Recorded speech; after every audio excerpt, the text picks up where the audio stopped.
Hello, it's Ash from Crack Minis again. Today I'm going to build a monster. And with, like any good monster build, we're going to start it with wire to make some armature. And we're going to wrap that in tin foil. At this point in the build, like right at the start, I wanted to try it for a robot. I was going to be like, oh, I'll build a robot. Something cool. Something that looks a bit scary, you know, given the season. So I said to myself, what does a robot need? And I was like, ooh, some conduit. That'll make it look robotic.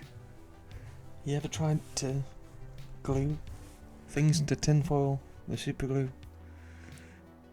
Doesn't go great.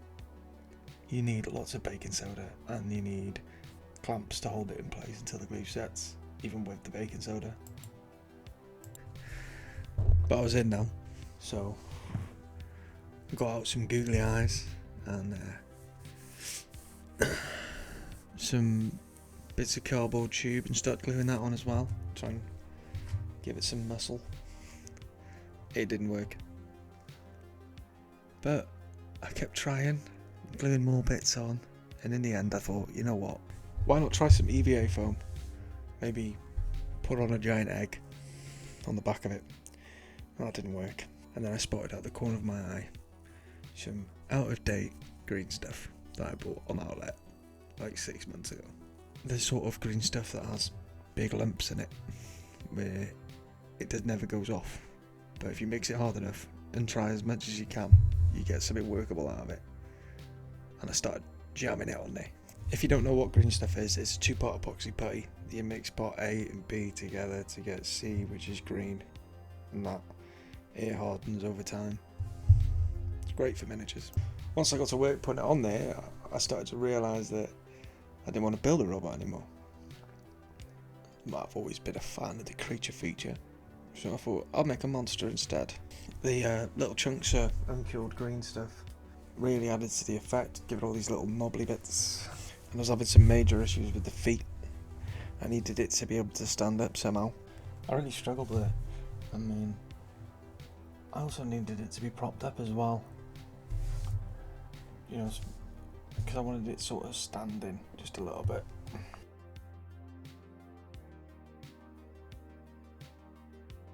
So I give myself a day or so, and then I found this little creature in the Asda. Hello, Mr. Bird. Come here.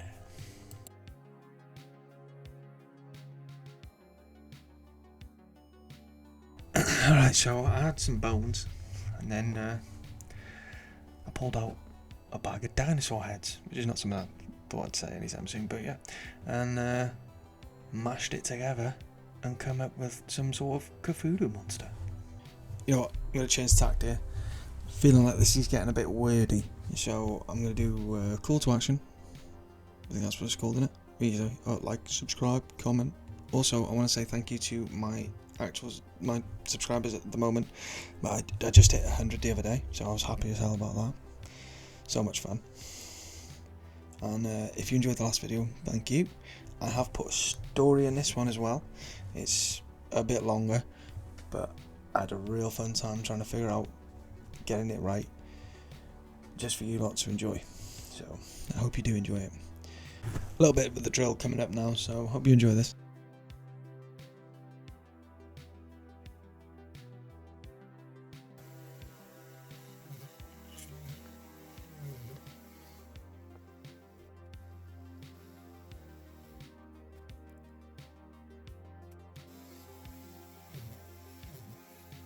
Alright, so the spikes are made from PLA, and what's in that white bottle is wood glue, and the green stuff is flocking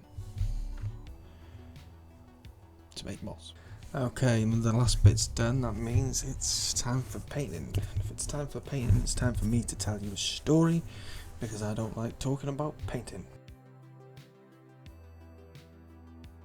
Have you ever heard of the Mudland Monster? A beast not many have seen, and even fewer have survived the encounter of. I count myself amongst those lucky few to survive its assault. Magnificent and terrifying it was.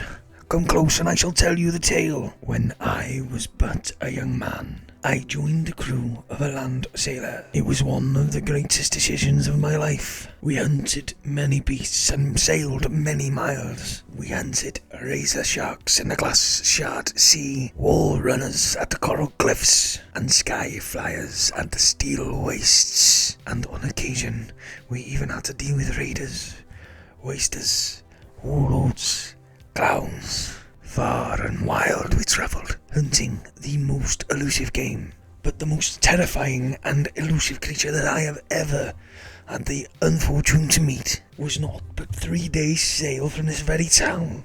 We were having a hard hunt. It's always the same in the autumn months as the winter starts to creep in. Game was scarce on the ground and in the sky. What also didn't help was the constant raider attacks. Nothing for them to hunt either, other than us. We were attacked 4 or maybe 5 times on this particular journey, but the last one really took its toll. We lost a couple of good men, but they let us live in exchange for all our food and water. We were a week away from the nearest town. This town, to be exact. We travelled for days, starving and thirsty. That's when we saw it. Our doom. Well, we didn't see it as a doom. We thought, there's something there. A glinting in the distance. A sign of life in this mud-soaked hell. We men decided it was too good of a sign to pass up, and we headed straight for it, under Captain's orders as well. I wish we had known better. As we approached, we saw what looked like a boulder, covered in steel spikes and moss. They jutted from every inch. It must have been some Mudlander tradition to stab a spike into it or something. We didn't know any better. The ground below it was covered in autumn fruits, berries and gourds. It looked as if it was some sort of offering, like to an old god or some sort. But we were so hungry. If only we'd known what it was for. We ran to the offerings and gorged ourselves. Even half-rotten fruit tastes delicious to a starving man. That's when one of us found it, an egg the size of a child. We figured that maybe it might be worth something, so we picked it up and took it aboard the ship. And the food as well, obviously. We knew we didn't have enough to get us all the way to town, but long enough that we wouldn't starve on the way there. We travelled maybe 50 miles before we stopped for the night. It was the first night I'd slept in days. But when we all woke up, something interesting had happened. The boulder was right next to the ship. We all assumed that it had something to do with all that rot fruit we all ate. It wasn't but we carried on sailing regardless. Then it happened again the next morning. And this time we knew it wasn't us imagining it. Same spikes, same moss, same boulder. That's when someone had the bright idea, throwing a spear at it. First we heard a rumble, then we heard a roar, and then the boulder stood up. It was high as 10 men, muscular and strong, with a rough skin, the likes of which I've never seen, a face with 2 bright blue eyes, and tentacles on its mouth. Well, more like the tentacles were its mouth. We could barely comprehend what was going on before the ship lifted beneath us, off the ground. I hit the mud hard. I almost lost consciousness, but I could make out what it was doing. It was searching for something within the wreckage of the ship. And then he pulled it out. I say he, it might not have been he. It was an egg. He was after its egg. A shooting pain surged up what was left of my arm, and I finally passed out in the mud. And when I woke up, all but 3 of us was dead. Squashed or eaten, I'll never know. The mud hides a lot, and the ship was in splinters, and the beast was gone, and so was its egg. The captain found me half drowned, in filth. Him and the other survivor carried me back to town. They took my arm a small price to pay for my life, I guess. We still hunt for the beast, me and my captain. I'm his first mate now. The other survivor has never set foot on a ship again.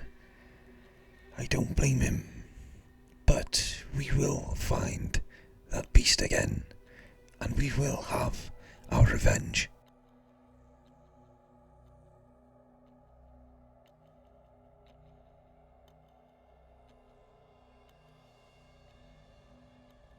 And there we have it. The story. I haven't come up with a name for this thing yet, but I'm sure someone can help me do that. Don't forget to like and subscribe. There is a bit more to this video, obviously, because, well, it's a beast and it needed a lot of painting. So stick around. I do show you how I do my blood effects. Splash splash with the toothbrush. And what paints I use. So yeah, don't forget to comment down below whether you enjoyed it or not. I mean, and like and subscribe, yeah. Right. Happy Halloween anyway.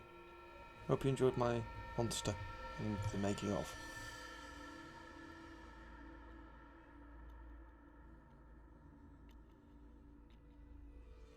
You didn't think I was just going to leave it there, like, did you? No, I hope not, anyway. Yeah, I just wanted to say at the end,